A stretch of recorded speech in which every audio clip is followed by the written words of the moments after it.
What's up, guys? It's Toad back with you as usual. Welcome to Better Off Dead. This is the NFL Week 10 show. Is it Week 10? I think it is.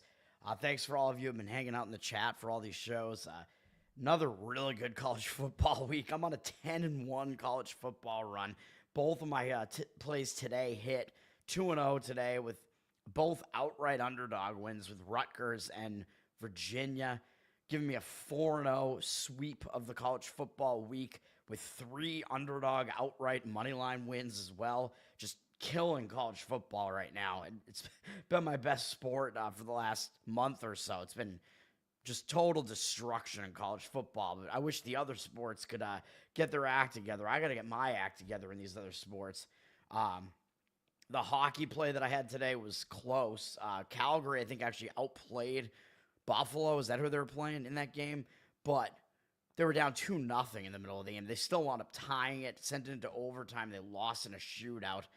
Not happy about that. As an underdog, I mean, you can't really ask for that much more than at least getting it into overtime. So that was that. And then I got Toronto Raptors in play right now, and they're looking like they're hanging like right around the number right now. So that looks like it could fall either way.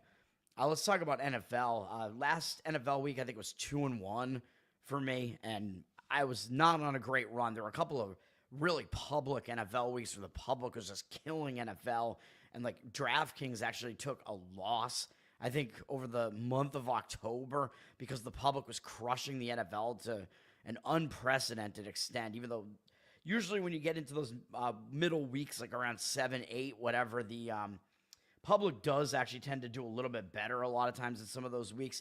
I didn't do that bad in my pick'em pools in those weeks, really. I think at worst I was like 500 those weeks, or maybe I had one below 500 week, but my bets were like 0-7 over those 2 weeks or something, and I'm just starting to bounce back now, and I'm fading the public big time with all 3 of my plays tomorrow, and I do like all 3 of these plays a lot. I feel really good about all 3 of them, and hopefully it's at least going to be a win here because I want to get back on track with NFL, and I think we got to see that regression back, right? Like the public has got to start taking losses again. You got to think that it's going to start swinging back that way with the way that the market tends to work. What's up, Nate? You had Calgary with me. Florida and LA live, Edmonton right now. I have not really looked at what's going on with any of those. I think the initial read on the Edmonton market when I looked at it like early this morning, I looked like Edmonton was the side that the market was indicating on. And those other games I didn't really have much of a feel on at all.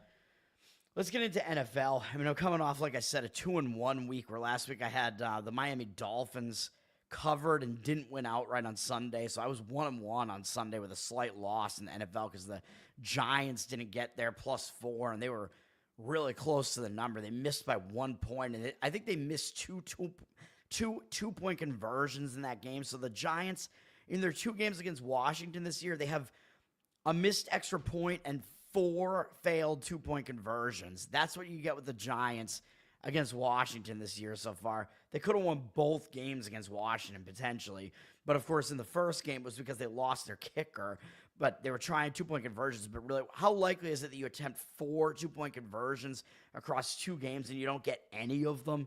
It's not that likely. But when you have Daniel Jones at quarterback and you have no running back, maybe it is a little bit more likely. I don't know. So that was what happened with the Giants, and I did win last Thursday, I believe, on the New York Jets. So that was my other win last week. Let's talk about the NFL this week, man. So I think last week, I always mention which teams are on byes, but I think I forgot. Last week, I think it was only San Francisco and Pittsburgh. If I remember correctly, we were on byes last week. I think we had 14 games. So I think all but those 2 teams played last week. You can correct me if I'm wrong, though. And this week, you can see we have Cleveland, Green Bay, the Raiders, and Seattle are all on bye this week. So we do have a little bit of a shorter NFL card, but I have 3 plays that I like quite a bit. And as I mentioned on my other videos, when I said come watch this video tonight, 3 plays that I like a lot. And if you follow me and you know what I do, you might already know what all 3 of them are. And they're all very anti-public underdogs in this case. And you know I like those too. I think all 3 of them are home underdogs as well. And the rest of the card is just a mess to me. So I'm going to talk about a few of these games just because at least at the very least, there are multiple games where I have to call out. There are like quarterback changes, quarterback injuries. It's just getting ridiculous, man. So, I mean, let's get into it. I will start talking about this. We're back to the NFL Europe games, man. We had a couple of weeks where we didn't have any of this garbage, and now we have another one. The London games, I think, actually might be over now. I don't know how the scheduling works, but now we have Giants-Panthers are playing in Germany, in Munich, I think, tomorrow morning our time. Really, this is what the NFL is going to do? Like, hey, Europe, this is what we're going to give you to try to get you to get into the NFL. We're going to give you the New York Giants and the Carolina Panthers. Here you go, buddy. It's Daniel Jones against Andy Dalton. Or actually, I don't even know if it's Andy Dalton. Is it Bryce Young now? Because I think Young actually started the last couple of games. Maybe Carolina actually won. So Carolina is coming off a win against the New Orleans Saints, and it was a game where the Saints completely dominated the game. So, I mean, I actually might say that I actually might lean against Carolina in this game, man, because they might actually be in a letdown spot because they pulled off a win finally against New Orleans, and that's a big, like, divisional win for Carolina. Carolina now has to go out to Germany, and I'm not sure that Carolina's used to going out to Europe. I think maybe they're less used to it than the Giants organization, at least. I think the Giants did have, I think, a London game a few years back at least, but still, it might be a situation where most of these guys are not used to it on either team.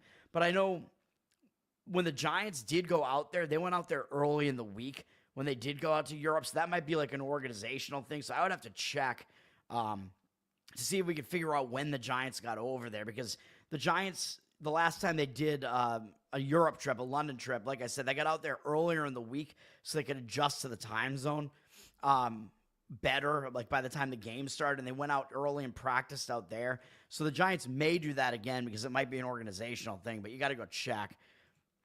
Yeah, Europe doesn't know the difference between great ball and bad ball. Yeah, and they don't even know the difference. They don't even know what football means, really, in America. Like, wait a minute, this is football? They're not even using their feet? This isn't soccer? What?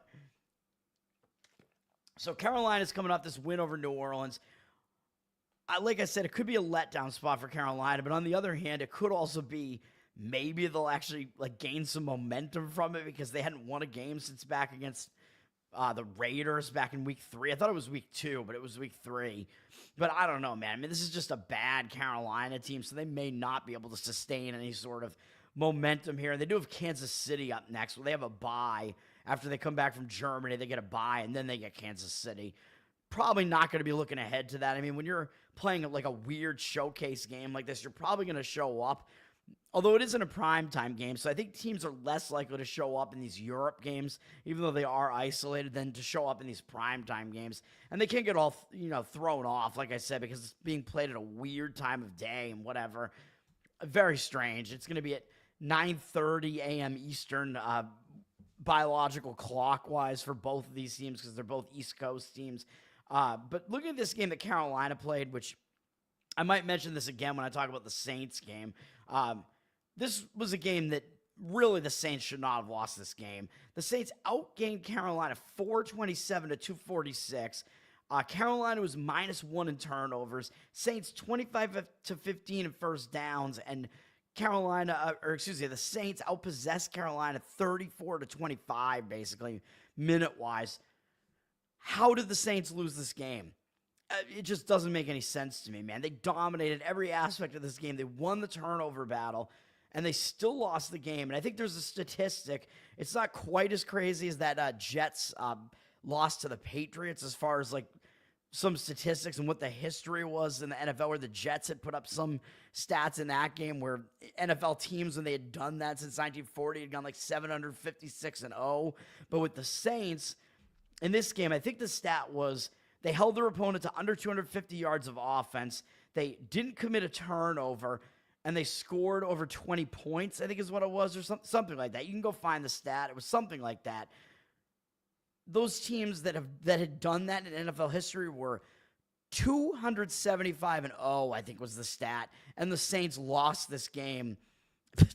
I mean, I don't know how you can even like figure this out anymore, man. Like, how do these like ridiculous outlier losses even happen. I don't understand it.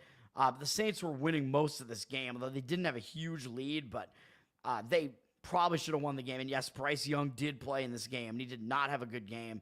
Derek Carr was back in this game, but I'll talk more about that when I talk about the Saints game. But could put Carolina in a letdown spot. The Giants, I mean, they're coming out of a big divisional game, too, where they played close against Washington, and they did play Pittsburgh fairly tough on Monday night the week prior to that. So the Giants may not be in the best spot either, but maybe I lean to the Giants here. But it looks like the money has come in on the Giants and driven it up from 4 to 6.5, teetering on 7, 6.5 with juice on it. So you're looking at a Giants team that's almost a touchdown favorite on a neutral.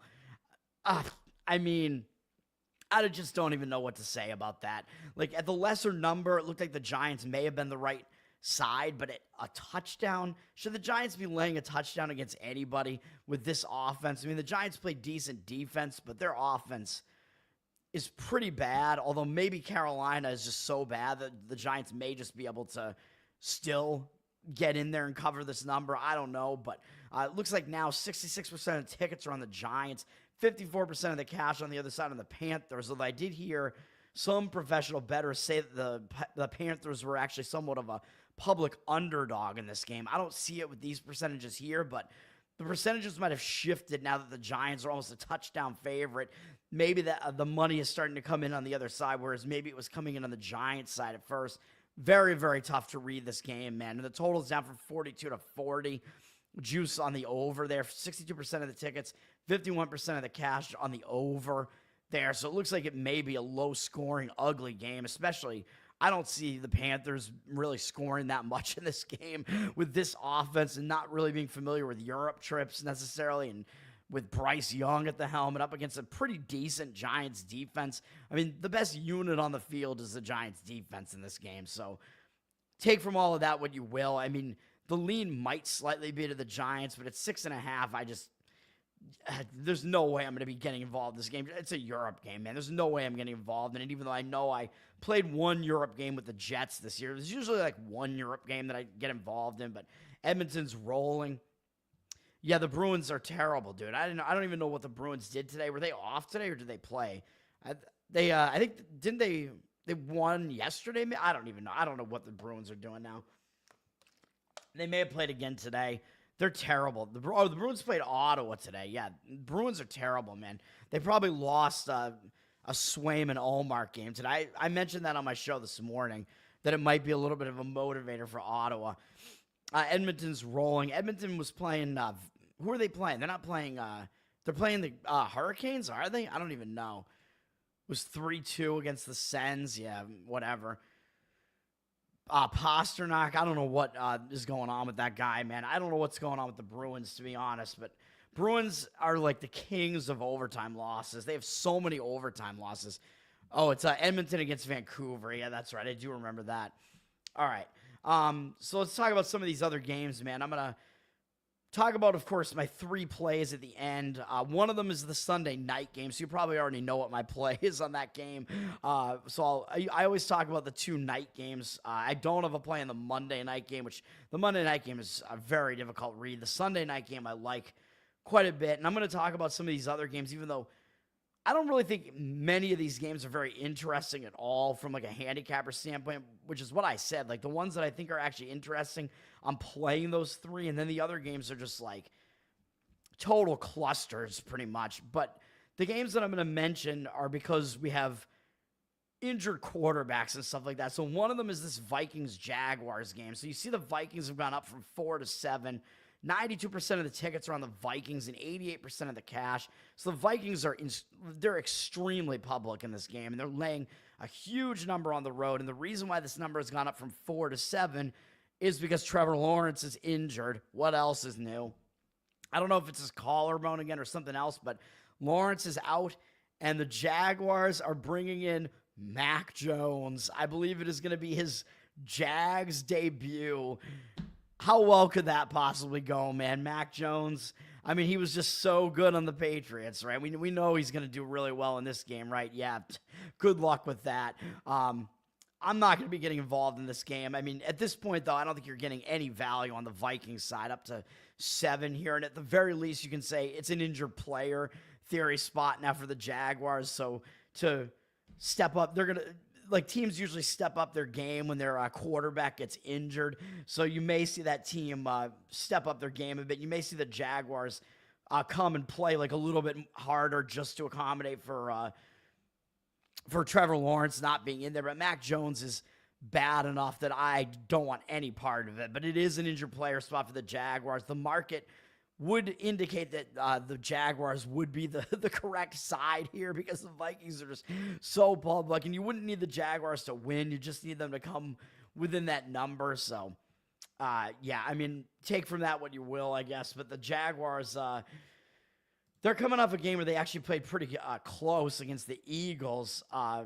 And I believe that's the game where Lawrence got injured. They're actually coming off 2 games where they played superior opponents pretty tough against Green Bay and Philadelphia. Now they're coming off that and playing Minnesota. But will the Jaguars run out of steam because of a run of like 3 good opponents in a row? Or will they, step it up because Trevor Lawrence is going to be out and they're getting extra value at least because Trevor Lawrence is out? Maybe their team will step it up again for a 3rd straight game because he's out, and maybe they'll come within this number. But I'm not going to bank on it. But because I have to pick these games and pools and whatever, I may be throwing my pick on the side of the Jaguars plus the points in that one. If we're getting the 7 on it at the very least. Brian Thomas, yeah, he's not going to be as good in fantasy in this game. What's up, JC? Let me see. So, and then on the Minnesota side, Minnesota, I mean, they kind of righted the ship last week after they had 2 losses. They lost a close game to Detroit, and then I thought they were in a hangover spot in that Thursday night game. Quick turnaround time. Not a good spot for Minnesota. I took the Rams in that one, so you can explain why Minnesota lost that game. They bounced back, and they played decently on Sunday night last week to beat Indy. But that means that Minnesota has a little bit less rest because they played on Sunday night. They played a nice game in prime time, but they also don't have anything else up next. They are going to an outdoor environment, though, so an unfamiliar environment, although it's not like it's going to be hot, even though it is in Florida. Well, it's 74, but, I mean, I think it's just going to be decent weather, basically, in Florida in November. So, I don't know. Are the Vikings going to not play as well outdoors because they're mostly used to playing indoors?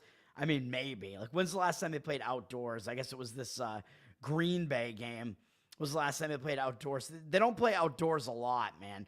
So maybe that will affect them a little bit. So that's what's going on in that game, and that's the explanation for why that line has moved up. Steelers and Washington Redskins I'll mention just because it's one of the most interesting games of the week because it is 2 teams with good records. Washington is up from 1.5 to 2.5. 59% of the tickets and 60% of the cash, though, on the Steelers. So the Steelers actually have the cash percentage. This is one of those games, man, where it's defense against offense. So the Steelers are the team with the better defense, and Washington is the team with the better offense. And teams from out of conference that aren't familiar with each other, I tend to lean defense a little bit, especially if the defense is getting points. So I think Pittsburgh would be the way to look in this game if you're going to play it. Pittsburgh is coming out of a bye, but that bye may not have actually been that helpful because the bye came at a time where they'd won 3 straight games. So, I always say that when a team has a bye, it tends to disrupt their momentum if they go into a bye on a winning streak. So maybe that bye actually came at an inopportune time for Pittsburgh, even though they will be the more motivated team. And now that I look at this a little bit more in depth, maybe I don't like the Pittsburgh side as much here because they have Baltimore up next, and that's a big game. Baltimore's right behind them in the division, and those are the 2 teams right now that are pretty much that's the battle for this division right now. And Pittsburgh, they have a really difficult upcoming schedule, man. For the remainder of the season, Pittsburgh is going to be facing a very difficult schedule. So you may see Pittsburgh's record start getting a bit worse here. So maybe this isn't the greatest spot for Pittsburgh for all those reasons that I just stated. But they do have the better defense over Washington. Washington's coming off a divisional game, but it was that game where they did sweep the season series against the Giants. But, I mean, that game, it is what it is. You beat the Giants, but you beat the Giants kind of close. Maybe that's going to serve to refocus you a little bit. But Washington has a big game up on Thursday, man. So it's not a good spot for Washington either. This is a look-ahead spot for Washington. So Washington doesn't have the rest advantage. Pittsburgh has the rest advantage at the very least because they're coming out of a bye. Washington has Philadelphia up next, and Philadelphia is really their only threat in the division now that Dak Prescott is out. It looks like Dallas is probably going to be done for the rest of the season. Washington.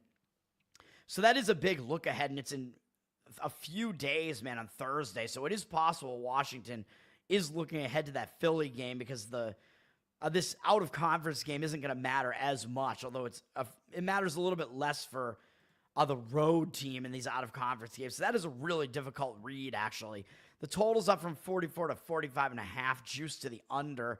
77% of tickets, only 50% of the cash on the under, but it does look like some money has come in on the under, and I could see arguments for the under because Washington has a pretty good offense, and it is possible that the Steelers' offense, especially with a bye to like kind of get stuff going on with their playbook with Russell Wilson in there, now that Wilson is kind of adjusting to being in this new offense, and he's been there for a few weeks up against this weak Washington defense, it is possible that Russell Wilson and that Pittsburgh offense is actually able to do something more than what we've seen them do this season, because Pittsburgh has been kind of an anemic offense. But against Washington with Wilson in there and having some games under his belt now, it is possible this Steelers offense actually does better than what we've seen out of them so far. So it's possible that the over is the better way to look in this game than the side. What's up, Paul? College football, I was 2-0 today, man. 4-0 on the entire week.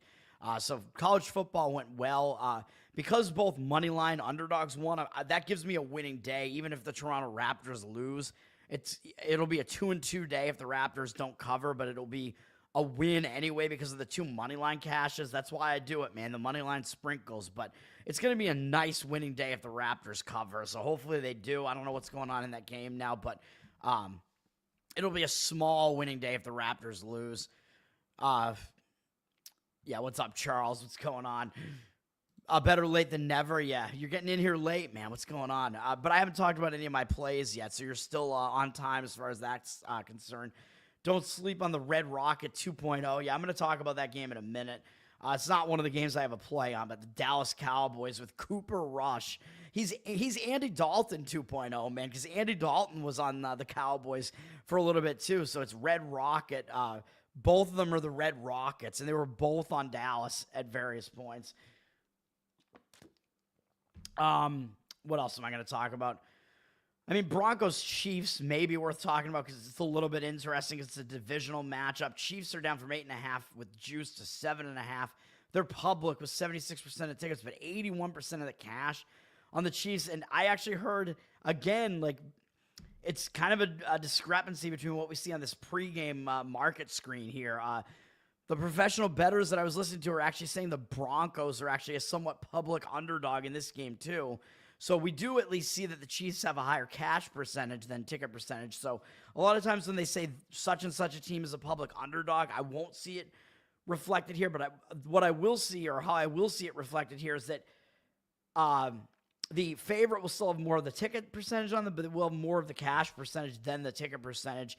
So I look to like where the cash, where there's more of a cash percentage than the ticket percentage, essentially, is what I like to look for. So all of that is kind of pointed towards the Chiefs in this game, but I don't know if I want to do it, man. Because Denver, I mean, they're coming off a blowout loss to Baltimore. I mean, it is a step-up game, though, and they are playing a second game on the road, but Denver is going to be focused. I mean, when you're playing the Kansas City Chiefs and it's a divisional matchup and you're coming off a blowout loss, you may want to bounce back from that. I do think it might be a decent spot for Denver to show up focused here. And Denver, you know, their offense is not very good, but the Chiefs are more of a defensive team as well. So with both of these teams being more defense-oriented, it is possible that that makes it more likely that Denver is going to be able to come in under this large spread there. Kansas City, I mean, they're also on a short week because they're coming off Monday night, having to play Denver, which is a divisional game. But up next, they have to go to Buffalo, man, which is going to be a bigger game for Buffalo because Buffalo seems to never be able to beat Kansas City. I'm going to talk about that game in a little while as well. But it's still probably a look ahead for both teams there. I mean, Buffalo's one of the best teams in the AFC still right now. So Kansas City might actually look ahead to that.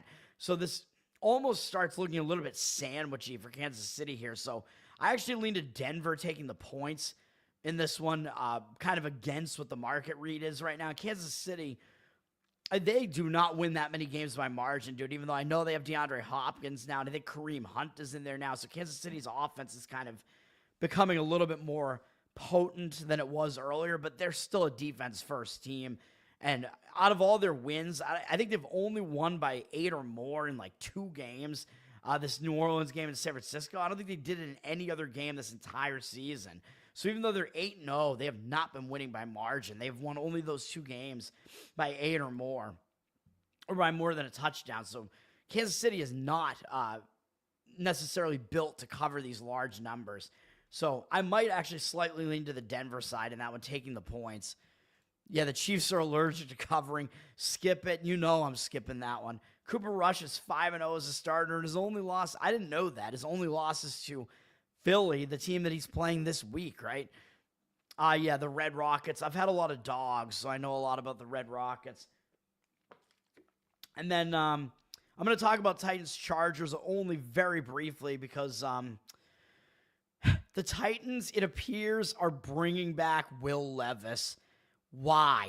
Why would they be doing this? I thought that Will Levis being injured was just an excuse to get him out of there because he's so mistake-prone, but Mason Rudolph is also not cutting it. So but the Titans won last week with Mason Rudolph. What are we talking about, man? The Titans are on a nice win streak now with 1 win against the New England Patriots, man. Titans, what are we doing here? Maybe the Titans are actually putting Will Levis in because they want to tank for the rest of the season. Maybe that's why they're doing it. I don't know, because Will Levis, the one thing that he leads the NFL in, I believe he still might, is interceptions, even though he hasn't been in there recently, so maybe he doesn't anymore. But this guy, man, almost guaranteed he's going to throw interceptions in this game if he's in there. Chargers are extremely public, up from 7 to 7.5, 90% of the tickets, 92% of the cash with a very low total, 38.5, because that total is telling you, man, the Chargers, I think, are the slowest paced team in the NFL.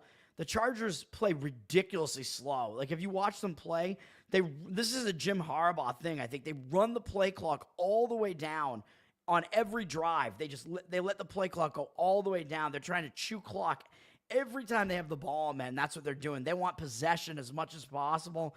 They're a possession team. They tend to shorten the game because of that. So they get into some low-scoring games. You may not see the Titans score many points in this game, man, because on top of that, the Chargers' defense has actually played decently, and having possession of the ball so often helps take the pressure off of the defense as well. So that's the Chargers' style of play, but I'm not going to lay 7.5. I would lean to taking the points of the Titans here just because the line is just so big in a game. It looks like it's going to be ugly and low-scoring.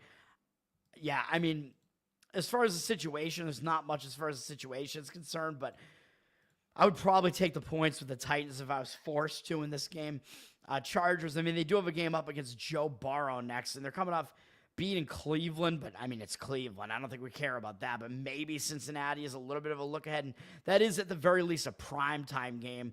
That's, I believe, what is that? That's the Sunday night game next week against Cincinnati. So the Chargers might actually look ahead to that game just because they are hosting a Sunday night game. So maybe. And Tennessee, maybe they're actually going to have some momentum again because they broke a loss streak by beating New England. So maybe it actually is a little bit of a better spot for Tennessee. But the quarterback switch to Will Levis, if that actually is happening, I don't necessarily know that that's going to be a good thing for Tennessee, man, because I think he's just that bad. And I don't know if that even is going to qualify as a reverse injured player spot because you usually don't want to play on a team when their quarterback is coming back because usually they have to get used to that quarterback being in there again. Even if he is not really their better quarterback, it may be the same thing here. Like, they have to get used to Will Levis being in there again. He has to get used to playing with the offense again. So Tennessee, their offense might start out pretty slow in this game. I don't see Tennessee being able to do a whole lot offensively in this game, man. But I see it being an ugly, low-scoring game, and I would not be laying the points with the Chargers in that game. I forgot to talk about San Francisco, Tampa Bay, because this is another game where you have an injured player coming back. San Francisco's coming out of a bye, and they went into the bye on a nice note, beating Dallas, but I don't know if that's really going to make this bye not effective, really, because they weren't like on a huge win streak or anything. So even though they went in on a decent win over Dallas, I don't really think that that's going to like crush their momentum or anything like that. And San Francisco is getting Christian McCaffrey back in this game, man, finally. So that bye is going to help them get a little bit healthy. Maybe McCaffrey is back. But that might put them in an injured player, a reverse injured player theory spot now because their star running back is coming back. But I think it means less than the quarterback coming back is, because I think when you have the running back coming back, it's not going to take that much time for him to ramp up with the offense again. I mean, this is a plug-and-play running back league, and you can see Mason and Guerrero both perform pretty well with McCaffrey not in there. So I think McCaffrey is probably going to not take very long to get right back into rhythm here. That would be my opinion. So I don't think the reverse injured player spot really is that much of a factor in this game. And as far as Tampa Bay is concerned, I think they're actually in the worst spot because they're coming off playing Kansas City into overtime on Monday night, man. So they're on a short week. So San Francisco has way more rest here. San Francisco coming out of a bye. Tampa coming off playing Monday night. So Tampa Bay is at a big rest disadvantage in this game. And they played Kansas City really tough, man. That's a tough physical Kansas City defense. They played in primetime at Arrowhead, and they took Kansas City to overtime and almost beat them. I don't know how you get back up off the mat after that, even if you are hosting the San Francisco 49ers, man. The 49ers, I think they're playing with a little bit more of a chip on their shoulders because they know they're better than this 4-4 record is. They're going to have a more whole offense here with Christian McCaffrey back. So I think San Francisco is going to show up in this game, man. That would be my opinion. They're sitting at 6.5. The juice is up a little bit on 6.5. The juice is loose, man. The McCaffrey juice in this case. But it looks like the line's gone up a little bit. 79% of the tickets, 78% of the cash on the Niners. So the Niners are public. We know the Buccaneers are really injured here. They're missing a lot of players on offense who are probably not coming back. I don't think Mike Evans is back yet, but you'll have to look into that. Godwin's out for the season. Tampa's had issues on defense as well with injuries. So the 49ers, I mean, this 49ers offense should be able to score against this Bucs defense, man. A defense that hasn't been good this year and has had way too many injuries. So I kind of do actually lean to the 49ers in this one as it stands right now, but I'm not laying a public road favorite here. But if there's any spot where you do actually maybe want to play a road favorite, it is when that team is the better team and they're coming out of a bye.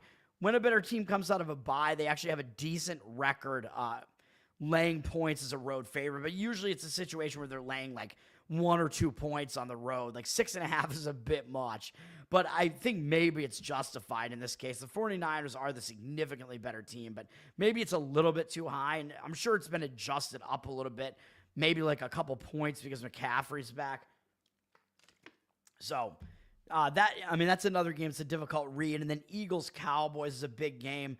As you guys mentioned, the Eagles are up from 3 to now 7.5, and that's because Dak Prescott is injured. And I think it was just announced that he's not only injured, but he's now out for the season. So he got injured last week, and we weren't sure how many games he was going to miss. And now today, I believe it was announced he needs surgery. So Dak Prescott is out for the season, and that is not good news for the Dallas Cowboys, man. It is there are not good things going on in Jerry Jonesville there in Jerry World. Things are not well there. Oh, what's up, Justin? Yeah, I knew you were a Chiefs fan. Mahomes is making them win. I mean, Mahomes, he's obviously one of the best quarterbacks, but his stats are really not very good this year, man, especially the touchdown-interception ratio. It's a rough year to tank if you need a QB. I don't even know which QBs are going to be in this draft class. Jordan Mason is Masonic. I mean, he's still on the team, but he might still get involved in the offense a little bit. But actually, I don't know if he's hurt because Guerendo's been starting the last couple of games, so Mason actually might be hurt. I don't know. You want to watch a game while I'm commenting on a live stream? I tend to, if you guys want, I'm watching BYU-Utah right now over here, and BYU just broke off a huge offensive play here. We're in the third quarter, and Utah's up 11 in this game, man. So, again, as I mentioned coming into this week, man, Miami and BYU were big, overrated college football teams, man. And Miami lost outright to Georgia Tech, getting King back from injury. Big win for Georgia Tech there. Miami gets knocked out of the ranks of the undefeated, and now it looks like it might happen to BYU. I told you those two teams were not as good as we think they are. So, I mean, Utah might actually win this game, but it does look like BYU is about to score here to make this game a lot more interesting. They just threw it out of the back of the end zone, though. So if you guys want to be commenting live with what I have on my TV right now, this is, I believe it's on ESPN. It's BYU at Utah is what I have on over here. Yeah, so Eagles, Cowboys, I was mentioning, yeah, Dak Prescott is injured. You think the 49ers should change their name to the 69ers? Yeah, I mean, it might be better. I don't know. Niners are always hurt. I mean, I think they're still without Greenlaw, who is one of their key defensive players, man. I don't know if Greenlaw is ever going to come back, man, since he ruptured his Achilles just by running back onto the field last year during the Super Bowl, and Greenlaw not back. I mean, he is a key component to San Francisco's defense. So San Francisco's defense is a little bit less good this year, partially because he's not in there. They're the Dirt Stars. Yeah, I don't know what. Yeah, you want to call them the starfish or whatever, the chocolate starfish of San Francisco, because of what's going on over there in San Francisco. Anyway, Eagles, Cowboys. Let me get this done so I still have about a half hour left to talk about my actual plays. Oh, and I still have to talk about the Monday night game. Yeah, this is up to 7, so a lot of line movement coming in just because of the Dak Prescott injury. So they're saying that Dak Prescott is worth like 4 points. I'm not sure that that's accurate. So we may be getting value on the Cowboys. I mean, again, this is an injured player theory spot. Just like I said with the Trevor Lawrence situation. Dak Prescott goes down in that first game, man. You know Dallas is going to step it up a little bit to compensate. I think I said accommodate, but either way, to compensate for that star quarterback going down. I think the Cowboys are actually going to show up in this game, man, because they know the Eagles are ahead of them in the division. They know they just lost their quarterback. They know they've been playing real ugly. The Eagles are very public, too, with 85% of tickets and only 83% of the cash. So I would lean to taking the points with the Dallas Cowboys here. And I think I like Dallas better than Jacksonville in these injured player spots here. Dallas, I mean, like I said, they're coming off an embarrassing well, not an embarrassing performance, but they're on a loss streak, and they're coming off another loss to Atlanta, which isn't that great. But their other 2 losses were to Detroit and San Francisco. So, I mean, those are good teams. I mean, look at Dallas's losses. The only loss that's really bad looking is the New Orleans one, and that was at least back when New Orleans was whole early in the season. After that, Dallas, their losses are to Baltimore, Detroit, and San Francisco, and even Atlanta is maybe the best team in the NFC South at the very least. So Dallas has not played an easy schedule, man, at the very least. So a lot of their losses have been to good teams. So this Dallas team may not quite be as bad as they look, and I think they are going to be focused on this Philly game. I think the fact that Prescott is out, there's your guy, man, the Red Rocket right here, Cooper Rush, let's go. So I do lean to the Cowboys to some degree in this one. I think getting 7.5 points at home is just a bit much. Philadelphia's in the middle of this big win streak, though, so you're going to have to step in front of that train. But, I mean, they beat Cleveland when Deshaun Watson was still there and barely beat them. They beat the Giants, whatever. They beat Cincinnati, which that game was actually closer than the final score looked. And then they didn't even beat Jacksonville by that much. So I don't know about Philadelphia, man. Is Philadelphia going to overlook Dallas because Dallas has been playing so poorly? And Philadelphia, up next, they have Washington, who's the one team that's actually ahead of them in the division. So it's possible Philadelphia doesn't take Dallas totally seriously because Dallas is 3 games behind them. So Philadelphia might actually be looking ahead to this Washington game, which is actually on Thursday night. So it might actually be a look ahead to some extent for Philadelphia there. So I do lean to the Dallas side in that one. And again, I think that one would be better than the Jacksonville play. Garbage time scoring by Dallas. So the game against the Falcons was embarrassing. Yeah, I mean, the final score at least wasn't that bad looking, but yeah, I mean, it's still not a great game. And then I'm going to skip Sunday night for a second because I am playing the game. And we got Dolphins-Rams Monday night. This is a tough game to read, man. The Rams are down from 3 to 1.5. They're public with 73% of tickets and only 62% of the cash. So we're looking at the Rams being a public favorite here, a public home team here, and the line's moved way down on them. And I don't know if some of that is maybe, I don't know if the 3 was more of like a look ahead line with like before Tua came back. I'm not sure. Well, Tua's been back for 2 weeks now, so I don't know if that's really the case here. I don't know why the line has moved that way, so maybe it is just legitimate line movement. So the market read would have you leaning to the Dolphins side here because it's dropped on the Rams, who are public. The total is down from 49.5 to 49.5, juice to the under, with 63% of tickets on the over, 56% of the cash on the under. But I actually like the over in this game, dude. I actually think this total, even though I know it's a primetime over and you know the public's coming in only on overs, and they're looking at this game and thinking, oh, Stafford has his 2 wide receivers back. Kupp and Nakua, I think they are both back. Kyren Williams has been really good. Dolphins now have Tua back, and Tyreek Hill is injured, but it seems like he's probably going to play. Dolphins offense pretty intact as well, but in this case, I think the public is just right about that. Like, yes, you're correct. These offenses are all intact now, and I think the line might actually be a little bit too low because some of it is factoring in the performances that these teams made with all those offensive players out.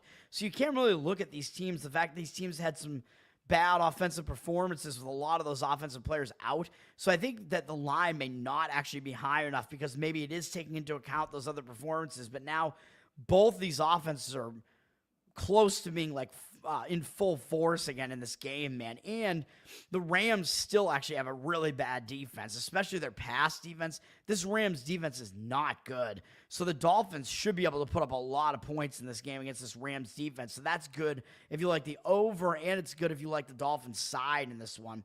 So I like all of that. And the Dolphins, they also don't have a good defense. So you're looking at 2 defenses that aren't very good, and both offenses are back intact and haven't looked good throughout the season because they had all these injuries. So I think people forget, actually. People forget they're hiding behind an eminence front.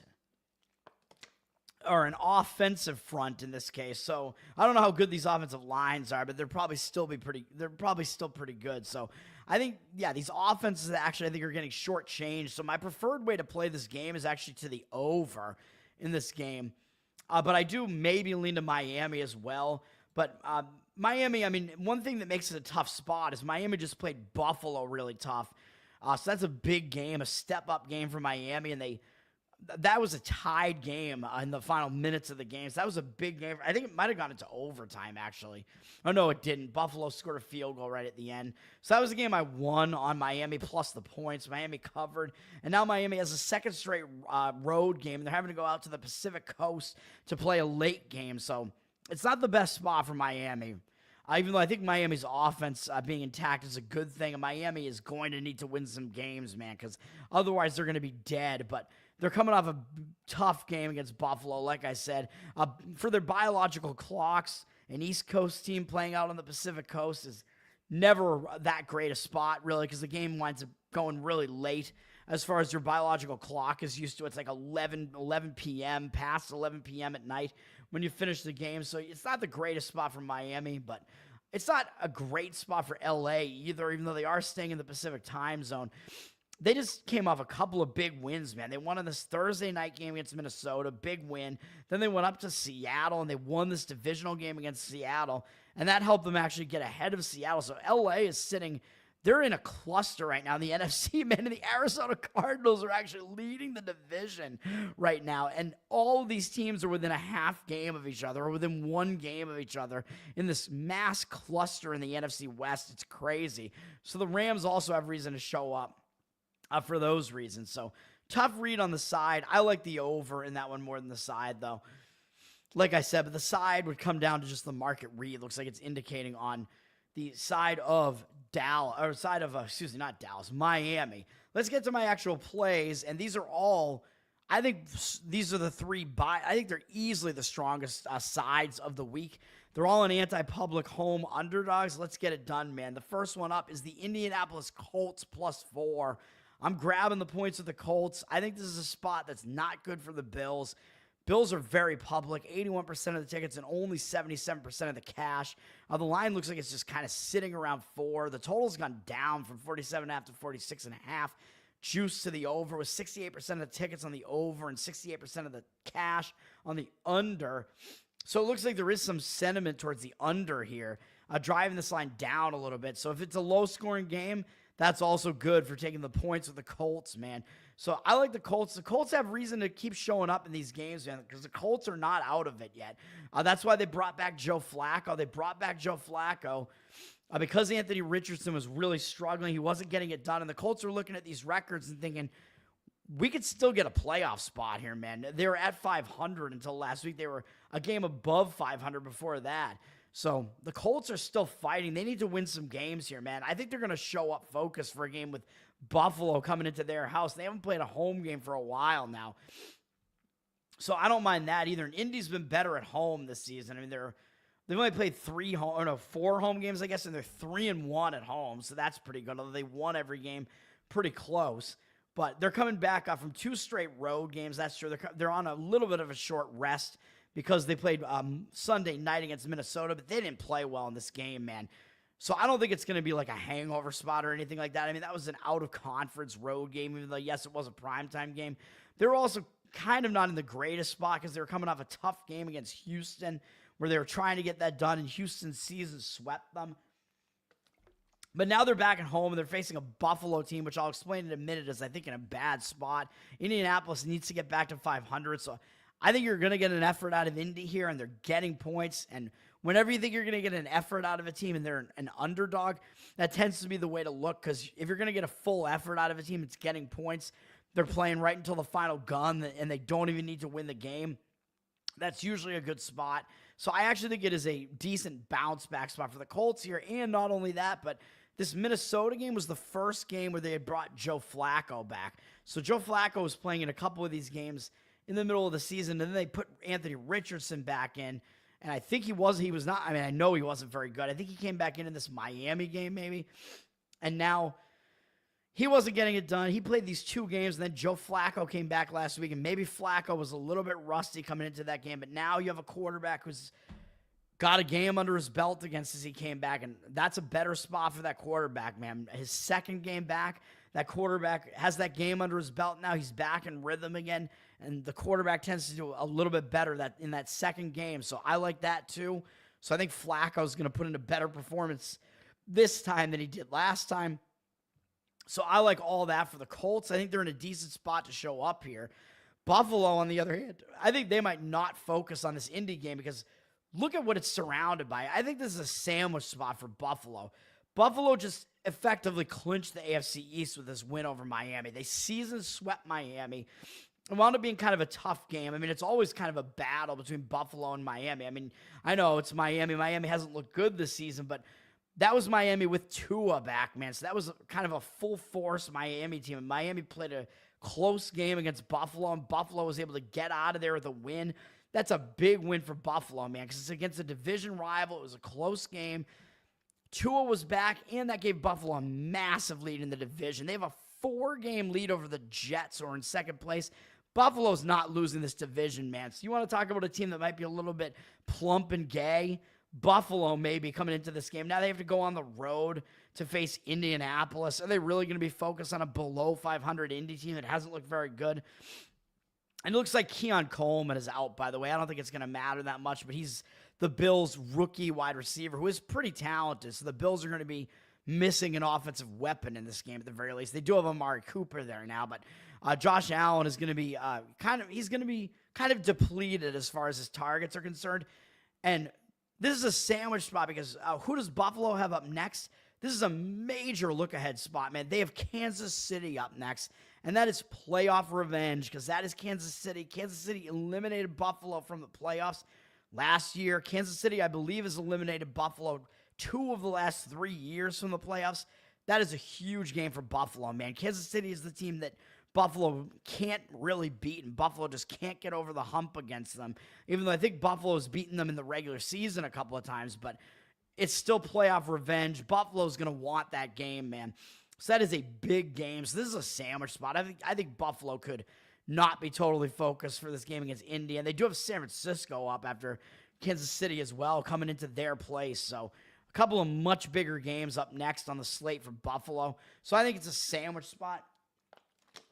For all those reasons, it's going to be Indianapolis +4. And Indianapolis has been good against the spread, even though I mentioned that last week too, and they didn't cover last week, although they were pretty close to covering the spread last week. Indianapolis is 7-2 against the number, and you might think, well, that means the books have to adjust to Indianapolis, right? Let me keep that up there while I'm talking about it, I guess. That means the books have to adjust, right, because Indy keeps covering spreads. Well, the books can't do it because the public is still not playing Indianapolis. Even though Indy covers spreads, they cover as an underdog, and they don't win the game. So the public doesn't, they're still not on to Indy. They don't want Indy. And, of course, the Bills are going to be really public because the Bills have just been crushing it and winning a lot of games in blowouts and putting up a lot of offensive numbers. So the public is not going to be on the Colts here. So the books can't shade the line towards the Colts, even though the Colts do cover the spread a lot. And I think that's just how it goes with the Colts, man. A lot of these games are like that for the Colts. So I expect the Colts to continue to be able to do this. And the Colts have a shot at winning this game. So obviously I'm going to be throwing a little bit of the bet on the money line because I always do that when I'm taking an underdog, especially in the NFL. You always want to put a little bit on the money line there, man.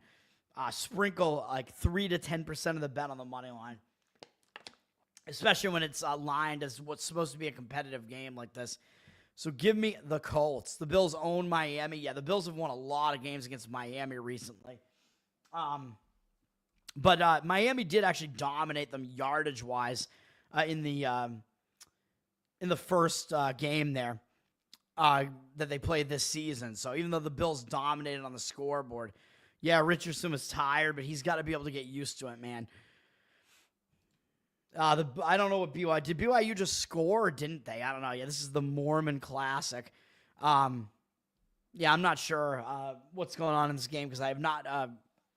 I've turned my head back to focus on the NFL show here, man. So I don't know, but yeah, what kind of sandwich, Charles? Well, this is the Colts, so it's probably it's some Midwest sandwich. So maybe it is a Dagwood because they eat the Dagwoods in the Midwest, right? Those are those really tall deli sandwiches with them stacked high with a bunch of different meats on them. Yeah. So Indianapolis, do they eat Dagwoods in Indy? Probably because it's Midwest. I don't know if Indianapolis has some other signature sandwich, but a Dagwood might be the way to go there with that one. Next up, you guys might hate these plays, man. It's not going to get uglier than the second play here. That first play, maybe you could stomach. This next one is the most difficult one to stomach, and I don't think this one is a sandwich. So you don't have to stomach a sandwich, at least in this one. And the Sunday night play is going to be the one that's probably the easiest to swallow. But my next play is New Orleans +3.5, and it's the ugliest one. It might actually be my favorite play of the week. It is another home anti-public underdog here, and this is a situation where the Falcons are up from 1 to 3.5. Like, you look at these look-ahead lines, man. I think the Bills were -2 prior to last week's results, and now they're -4. So that means you're getting extra value on the Colts there. I think this Falcons line, I think this -1 was the look-ahead, and now you're looking at -3.5 on the look-ahead because of what the Saints did last week. 81% of the tickets and only 69% of the cash on the Atlanta Falcons. So the Falcons are really public. I mean, the public doesn't want anything to do with the Saints. They've lost 7 straight games. So how could you possibly want to play the Saints here? Yeah, well, that's where I'm coming in. I'm going to play the Saints here because I think there are a lot of reasons why this is actually a good situation for the Saints. And this is not a particularly high total either, dropping from 47 to 46.5, juice to the under. So I like these games where I'm playing the underdogs, and it looks like there's movement towards the under. 89% of the tickets on the over and 53% of the cash on the under. Yeah, I mean, you're obviously correct. The Saints have lost a ton of games in a row. But what could be more embarrassing than losing to the Carolina Panthers, man? So they're coming off the most embarrassing loss they could possibly have, losing to Carolina. But that was revenge for Carolina at the very least because the Saints completely blew them out in the home opener, in the season opener. So Carolina wanted to win that game at the very least. But as I pointed out, the Saints should have won that game. Going back to it again, the Saints totally dominated this game statistically. Out-yarded the Panthers by almost 200 yards, put up over 400 yards of offense, didn't even turn the ball over, were +1 in turnovers, had almost a 9-minute possession edge, a 10 edge in first downs. how did the Saints lose this game? They're winning the game for almost the entire duration of the game. No way the Saints should have lost that game statistically. It's just crazy that they lost that game, even though it wasn't a particularly great spot for the Saints because it was the injured player theory spot, because it was the first game with Derek Carr coming back. So, as I always say, when your star quarterback comes back, you have to get used to playing with him again. He has to get used to being out there again. So that first game, you tend to not do as well.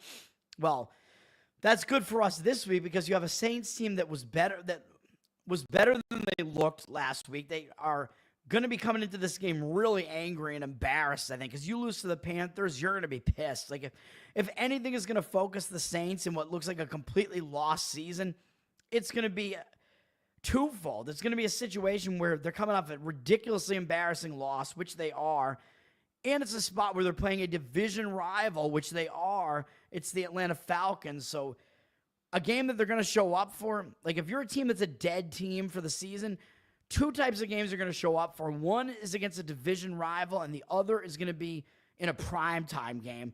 And this is the division rival game, man. So I expect the Saints to show up in this game. And because it's Derek Carr's second game coming back from injury, so now you're out of the reverse injured player theory spot. And if you don't play well in the reverse injured player theory spot, with the first game where that quarterback is back or that star player is back, the next game that he's back, you tend to do a lot better, man, because he has that game under his belt. Now the team is used to playing with him again. He's got back into his rhythm again. So it is a much better spot, that second game back, and that's what we're looking at here with Derek Carr. It's his second game back, so all of that is really good. New Orleans already played Atlanta this year and lost to them, so it's in-season revenge. New Orleans lost, and this is a game where New Orleans could have won this game. New Orleans was winning for a decent chunk at the beginning of the game, and then they were winning really close to the end. It was a zigzaggy type of game at the end here, and they wound up losing, I think, right at the end. Yeah, on a Younghoe Koo field goal after New Orleans had taken the lead back with a minute left in the game. It looked like they were going to beat Atlanta.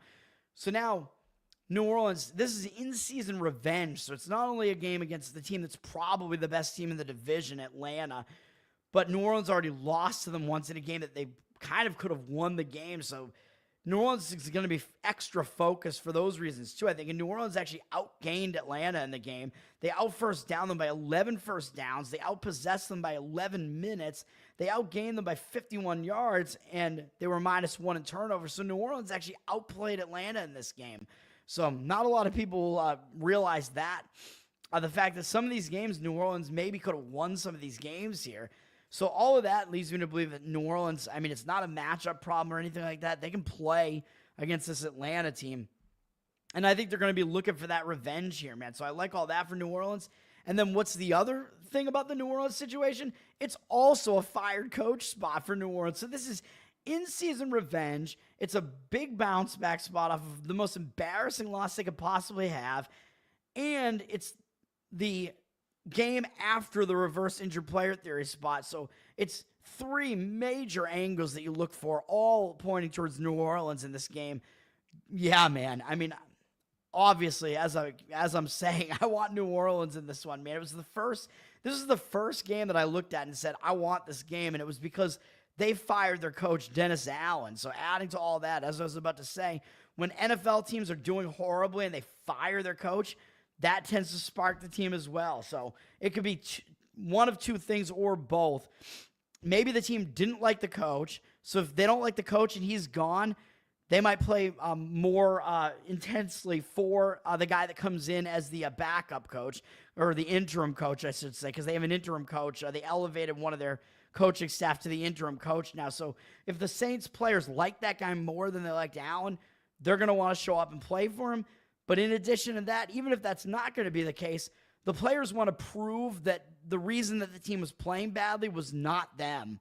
So they want to show up for that reason too. They want to prove that we were sucking and we lost 7 games in a row because our coach sucked. It wasn't us. So that's another motivating factor for the team with the fired coach there. So the fired coach spot is a very good motivator in the NFL. We see time and time again those teams play well. So for all those reasons, it looks like a nice spot to take the Saints here, man. And the public wants nothing to do with it. And Atlanta, at the very least, I think they're off a decent win, even though you guys said it was an embarrassing game for Dallas, and Dallas has not been playing well this year, but it's still, you beat the Dallas Cowboys, dude. So that's still a big win that Atlanta's coming off of here, beating the Dallas Cowboys.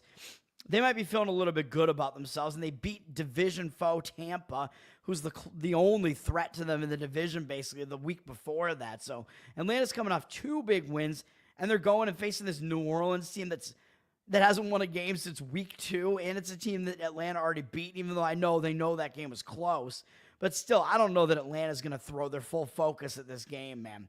So all of that puts me on New Orleans, and if you look at the line here in this first game, I think we may have a little bit of a line discrepancy here, too. Atlanta was -2.5 at home, which the line in this first game actually indicated the Saints were actually the slightly better team, although granted it was probably skewed a little bit because the Saints looked too good in their first 2 games. But still, you take this line, Atlanta -2.5 at home, and now they're -3.5 on the road. So I know I said a similar thing about Washington last week, and my bet on the Giants didn't get there, but still, this is a dramatic line shift where if Atlanta was indeed 2.5-point favorite at home against the Falcons, and that should mean that the Falcons should be like a 3.5-point favorite, or that would mean that, that the Saints should be a 3.5-point favorite at home against the Falcons, and they're a 3.5-point underdog instead. So even if you think the Falcons are actually better than the Saints, which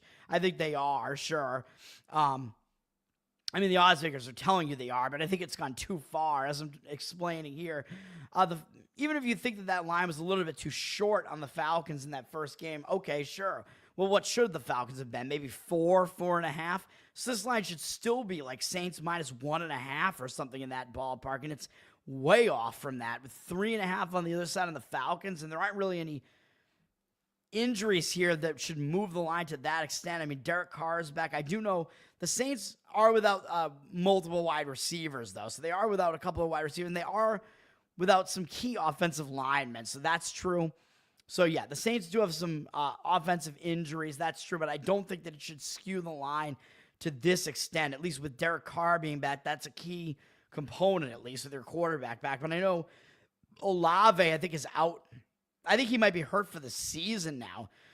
Maybe I'm wrong about that, but I think some Carolina player targeted him last week in that game. So he's going to be out for this game. But, I mean, the Saints, they're going to have other guys to throw to, even though I know Rashid Shaheed is also out for the season. So the Falcons are down their top 2 wide receivers, and they're without their Pro Bowl center, I think, still. You can go look and see if he's coming back or not, because if he comes back, I like the Saints side even more. I think I keep saying the Falcons. I mean the Saints when I'm talking about all these injuries here. But the Saints, since their center has been gone, they actually haven't won a game since then. But I think at this point, the line is just way too over-adjusted, and the spot is just too strong on the Saints. So even if those injuries are at play here, I still like the Saints in this one. So that's what I'm going to do there. Nerlens Noel, right? Is he still around somewhere?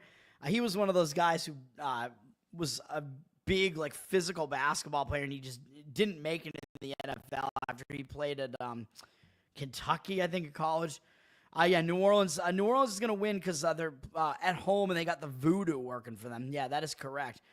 A tenderloin sandwich. All right, so that's what the Bills are in. They're in a tenderloin sandwich at Indianapolis there. BYU got a field goal. All right, so they were in field goal range. So I thought they were going to get a touchdown, but if they did not score at least a field goal on that drive, that would mean that they turned it over. So that would be really, really bad for them. Yeah, no more Olave. That's true. Yeah, he's been hurt for this entire season, but I'm still playing the Saints in this one. I told you it was an ugly one. It was the ugliest one. And then to close out the video, my last play, maybe the easiest one of these to swallow, the Houston Texans plus 3.5. This one, I think you might be able to wait on this one and get 4, because I saw the line kind of teetering on 4. I mean, there's not a huge difference between 3.5 and 4, but you might be able to get the 4 on this one. This is the Sunday night game. The Lions look like they've gone up a little bit from 3 to 3.5, but I thought it was 3.5 with juice for a bit, because it did look like to me it was teetering on 4. And because this is the Sunday night game, you know what happens on Sundays, dude. The betting public after they don't do well on Sunday. Hopefully they don't do well because I always fade the public. But they try to recoup their losses on the Sunday night game. And so later on Sunday, you see a huge influx of public betting where the public, it's like their last shot to try to recoup their losses that night on the Sunday night game. So you will see them come in, and with the lines being public, 82% of the tickets and only 77% of the cash, it is possible this line goes up to 4, maybe with that influx of betting with the public trying to take that last shot there on the Lions. And even if it doesn't, taking 3.5 is fine. All three of these plays, you have a very public road favorite with less of the cash than the tickets on the public road favorite there. And you see the total, at least with the lesser cash percentage on the under on these totals here. This total's gone up a little bit from 48.5 to 49 with juice on the under, but 81% of the cash and 60% or 81% of the tickets and 60% of the cash on the under there. So maybe some indicators on the under on this one too, although this total is a little bit higher. I mean, it's a Detroit Lions game, so you kind of expect it to be higher scoring than most other games. I think I lost my my NFL tab here. Whoops. Let me go back and look at this game here. No. Where's my schedule? My NFL schedule. There it is. All right. Going back to, the NFL schedule here. All right. Yes, this is Detroit at Houston. This is a situational play, man. Playing the Houston side here. I mean, I know Detroit is a train right now. They haven't lost since week 2, but I think this might be the spot where the train runs out a little bit. They just beat the Green Bay Packers, and that gave them a nice lead in the division, a nice lead over the Packers at the very least, even though Minnesota and the Packers are still threatening here. But Detroit's sitting at 7-1. They're sitting atop the division, 7-1. They just went into Lambeau, and they beat Green Bay in bad weather, even though I thought that it was a spot where Green Bay might be able to play well against them, and the naysayers from Detroit's perspective, we're saying, Detroit's not going to do as well here because it's a cool, rainy day in Green Bay. Detroit's not going to play well. They don't play well outdoors. Well, Detroit silenced them, and they played well anyway. That is a big divisional win over the Green Bay Packers, man. So I think they're in a letdown spot. They're coming off of that game, playing a second straight road game, and they're having to go to Houston, a team that they don't usually have to face. It's an out-of-conference game here for Detroit. So these out-of-conference road games tend to be the games that matter the least on the entire schedule because of the way the tiebreakers work. So I think it's a letdown spot for Detroit after that big win over Green Bay. And they're coming off a slew of ridiculous wins, man. It's like, can this really continue? They put up 42 in primetime against Seattle, 47 at Dallas, crushing Dallas. They beat Minnesota in a big divisional game. Then they put up 52 against Tennessee in a game where Detroit was +4 in turnovers in that game, and Tennessee actually outgained them by almost 200 yards. And Detroit only had 200 yards of offense in that game. So that was a sandwich spot for Detroit there. And Detroit actually didn't play that well in that game. And they still, it makes it look like they did on the scoreboard, 52 points. And then they just beat Green Bay last week. So it's got to come to an end at some point, man, after playing game after game like this. And I think it's going to be here. And they're running into a defense that's actually pretty good. This Houston team, I know that like they might have this perception that they're still an offensive team because of the way CJ Stroud played last week. BYU got a touchdown, so that means they might be ahead in this game now. They're not ahead, but they're only down 2, so they might actually get away with this game here and might actually win. That's crazy. And I talked about this game on my show, and I said I liked Utah to cover the spread at +4 at home. But yeah, the Houston Texans, as I was going to say, people think because of last year they're this high-flying offense because their offense was so good last year with Stroud kind of taking the league by surprise. That's not the case this year. Stroud has taken a step back. I think the league is kind of figuring him out. Houston does have a bunch of wide receiver injuries and stuff going on there. But Houston's defense has been playing pretty well, and that's what you want, man. Houston actually has the better defense out of these two teams, and they're playing at home and getting an underdog price. So what you want the better defense as an underdog, man, especially at home, and that's what you're getting here with Houston. Even though the Lions' defense is okay, the Lions are obviously more offense than defense, and the Lions' defense is more equipped to stop the run than the pass, but the Texans pass more than they run the ball because it's still C.J. Stroud. and we'll see what's going on with their wide receivers, because I know Nico Collins has been hurt. It looks like he might be on track to come back in this game, but we don't know yet. Diggs is out for the season, so he's not going to be there. And Tank Dell, I don't know what happened with him, because he practiced Wednesday, Thursday, and then Friday he didn't practice. Yesterday he didn't practice. He was injured, so you got to look at the injury reports to see if Tank Dell is playing, and he better be, because I got to play him in fantasy, man, because I have so few wide receivers in fantasy now, because I had Diggs as one of my guys, and Godwin was another one of my guys, and I lost both of my top 2 wide receivers, so I need Tank Dell in there. And if we don't know if he's playing until Sunday night, that's going to be a problem. And I'm already down a bunch of points because my opponent had Joe Burrow, so that's awesome. But Tank Dell, hopefully he's going to play, because he missed practice on Friday, but he practiced before that. So keep an eye on all that, but I still like the Texans regardless of this, man, because I think the Lions are in a letdown spot. And then on the Texans side, they're in a bounce-back spot, dude. They last played against the Jets on that Thursday night game last week. I played the Jets in that game. I thought it was a bad spot for Houston because they just had a tough game against Green Bay. Then they played against Indy, which is a big divisional game. They got the season sweep over Indy, and they had this game up next against Detroit, and it was a short turnaround time, having to go on Thursday night to kind of an unfamiliar venue in the Jets. And the Jets' defense has had Stroud's number, and they still have his number, as we saw in that game. So I thought it was a bad spot for Houston in that game. I played the Jets. I nailed it, got it right. And now I think it is a bounce-back spot for Houston because of that. And Houston has extra time off because they haven't played since last Thursday. So Houston has more rest in this game. So they're the more rested team, and they're at least getting to come back home and host a primetime game. And these teams, it's one of those classic road underdog spots. Remember, those road underdogs in primetime games do tend to be the way that you still want to look, even though I know the books have adjusted, because that was really like a very strong play. Like way back in the day, you could really cash a lot of tickets on the home underdog in these primetime games. The books have adjusted to that, but it's still not a bad way to look in these games. So that's the way I'm looking as far as these games are concerned. And I think that's it as far as these games go, man. So those are my plays. A little bit over an hour, not too bad. Hour 10. I think it actually wound up being longer than the college football video this week, or maybe it didn't. Was college football an hour and a half again? I don't know. Maybe it was, even though I only talked about 2 actual plays. But my plays in the NFL, one more time, are Indianapolis +4, New Orleans +3.5, and I think both of those are in the 1 p.m. slate, maybe? Or do we have one in every slate? No, we have 2 in the 1 p.m. slate, so we're going to be starting early there. And then Sunday night, so I don't have any in the 4 p.m. slate, but Sunday night, Houston +3.5 or +4 you might be able to get by tomorrow. And that's going to do it. That's going to do it for me, man. Low pope juice, yeah. I don't know what we're talking about here. We're talking about O.J. Simpson, the juice. I have no idea what we're talking about now. We're talking about the juice. I always mention the juice on these lines. Yeah, the juice is the extra vig. I don't know. Do I need to explain that? I don't know, because I always just assume people know what I'm talking about. Maybe people don't know what I'm talking about. Hour 15, so I gotta close this out so it is still shorter because of my OCD, my autism. No, I don't care that much.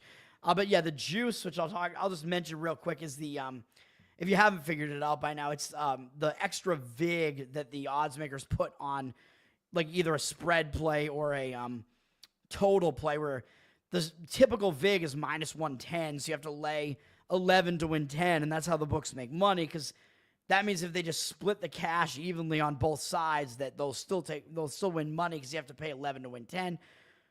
But the extra juice, it's called the vig or the juice, when that juice is increased a little bit or reduced a little bit, because a lot of times the odds makers, like you can see -3, -104 here instead of -110 or whatever it might be.